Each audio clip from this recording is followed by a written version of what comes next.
বাদশা, এমন ন্যায় বাদশা, এমন ন্যায় পরায়ণ আমির জগতে আর দ্বিতীয়টা মিলবে না, মিলবে না, মিলবে না। যেই মানুষটা নিজের সন্তান, নিজের ছেলে অপরাধ প্রমাণ হইলে 100 দৌড়া মারার দায়িত্ব নিজে নিছে, 80টা দৌড়া মারছে, নিজের ছেলে জাগায় মারা গেছে। ইন্না লিল্লাহি ওয়া ইন্না ইলাইহি রাজিউন। ফয়সালা হইছে 100 দৌড়া, 80টা মারছে। ওমর রাদিয়াল্লাহু ছেলে শহীদ হয়ে গেছে, মারা গেছেন। তারে কবর দিয়া ওমর রাদিয়াল্লাহু ওই চাবুকটা লয়া তার কবরের উপরে আরো 20টা আঘাত কইরা জমিনে সেজদা দিয়া কয়, আল্লাহ জানি না তোমার বিধান পরিপূর্ণ বাস্তবায়ন করতে পারছি কিনা, মালিক রে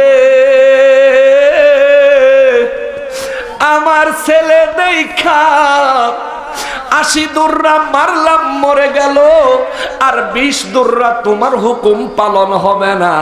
আমি আমিরুল মুমিনিন ওমর এই চিন্তাও করতে পারি না। আল্লাহ তার কবরের উপর 20টা আঘাত কইরা তোমার কোরআনের বিধান মতো 100টা দৌড়া তারে মাইরা আল্লাহ আপনার বিধানের বাস্তবতা জাতির সামনে তুলে ধরার সামান্য চেষ্টা আমি ওমর করেছি। মালিক রে ছেলের প্রতি দয়া দেখায়া, ছেলের পক্ষ নিয়া, ছেলেরে কম শাস্তি দিয়া, ছেলের সুবিধা দিয়া সাইরা দিছি, এমন অভিযোগে অভিযুক্ত কইরা হাসরের ময়দানে রহমাতুল লিল আলামিনের সামনে আমারে হাত কড়া লাগাইও।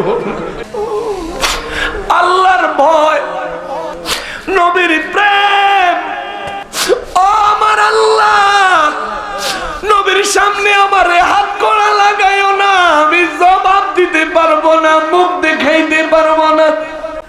নিজের ছেলেরে নিজে 80 দৌড়া মারার পরে নিজের ছেলে মরে গেল, কবর দিয়া কবরের উপর 20টা দৌড়া মাইরা আল্লাহর কাছে নিজের আত্মসমর্পণ কইরা দিল যেই মানুষ, ওই মানুষটা জীবনে কোনোদিন কারো ক্ষতি করে নাই, রাতের বেলা বিছানায় পিঠ লাগায় নাই, রাতের বেলা মানুষের দ্বারে দ্বারে দরজায় দরজায় বাড়িতে বাড়িতে যায় গুইরা গুইরা খবর নিত রে, কার বাড়িতে খাবার আছে, কে কষ্টে আছে, কে ঘুমায় আছে, কে জেগে আছে। ওই মানুষটা নামাজে দাঁড়াইছে, ওই মানুষটারে খঞ্জর ছুরি মাইরা নামাজ অবস্থায় হত্যা কইরা পালাইছে। যেই নামাজি, যেই পাগড়িওয়ালা, যেই টুপিওয়ালা, যেই দাড়িওয়ালা, ওই বেয়াদবদের প্রেতাত্মা, তাদের রক্তের ধারা এখনো পৃথিবীতে আছে। কথা কোন ঠিক কিনা? ওরাই বলে মিলাদুন নবী বিদআত, ঠিক কিনা বলেন?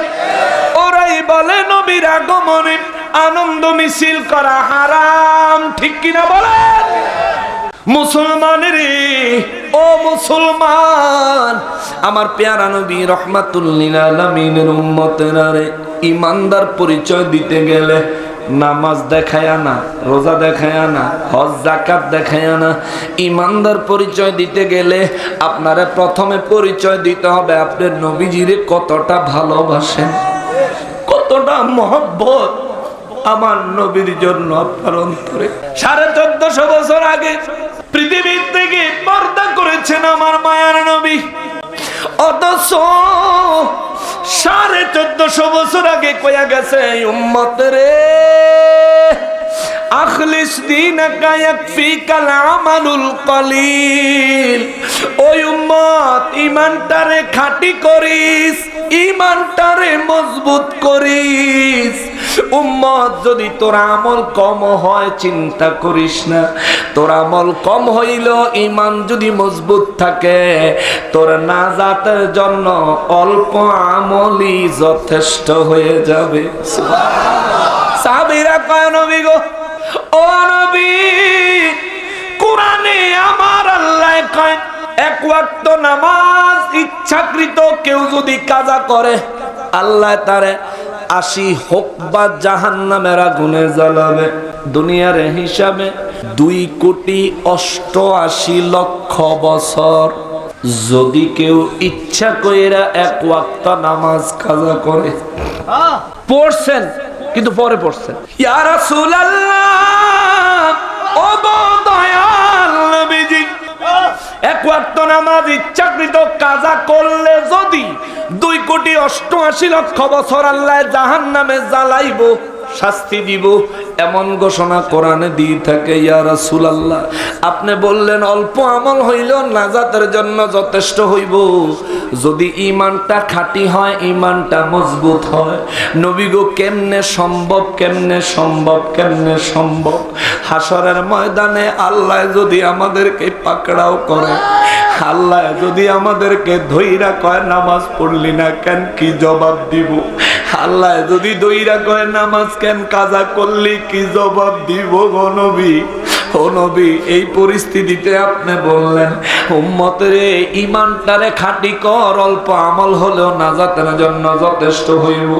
নবী গো ব্যাপারটা বুঝলাম না, দয়া করে একটু বুঝাইয়া দেন। আমার নবী সঙ্গে সঙ্গে কয় শাফাআতি লি আহলিল কাবাইর মিন উম্মতি, শাফাআতি লি আহলিল কাবাইর মিন উম্মতি। নবী কয় সাহাবীরা রে, ও সাহাবীরা, সমস্ত নবীদেরকে আমার আল্লাহ একটা সুযোগ দিছে। নবীরা গো আপনারা নিজেদের জন্য একটা দোয়া করেন, আমি ডাইরেক্ট কবুল করব। সুবহানাল্লাহ। সব নবীদেরকে আমার আল্লাহ সুযোগ দিছে, সব নবীদেরকে আল্লাহ বলেছেন আপনি নিজের জন্য একটা দোয়া করেন, আমি আল্লাহ কবুল করব। ইব্রাহিম নবীরে যখন এই সুযোগ দিছে, ইব্রাহিম আলাইহিস সালাম কয় আল্লাহ গো তাইলে আমার নেককার উম্মতগুলা আমারে দিয়া দেন, গুনাহগার উম্মতের বিচার কি করবেন আপনি জানেন, আমি জানি না। নিজের উম্মত, ও আল্লাহ যারা নেককার জান্নাতে যাবে, জান্নাতে জিন্দেগি বাস্তবায়ন করছে, মালিক রে আমার ওই উম্মত গুলা আমারে দেন, ওই উম্মতের দায়িত্ব আমারে দেন যেগুলি ঈমান আনছে কিন্তু গুনাহের মধ্যে লিপ্ত হইছে, পাপের মধ্যে লিপ্ত হয়ে গেছে। মালিক ও আমার আল্লাহ, তাদের ব্যাপারে আমি ইব্রাহিম কিছু জানি না, আপনি নিজে দায়িত্ব নেন।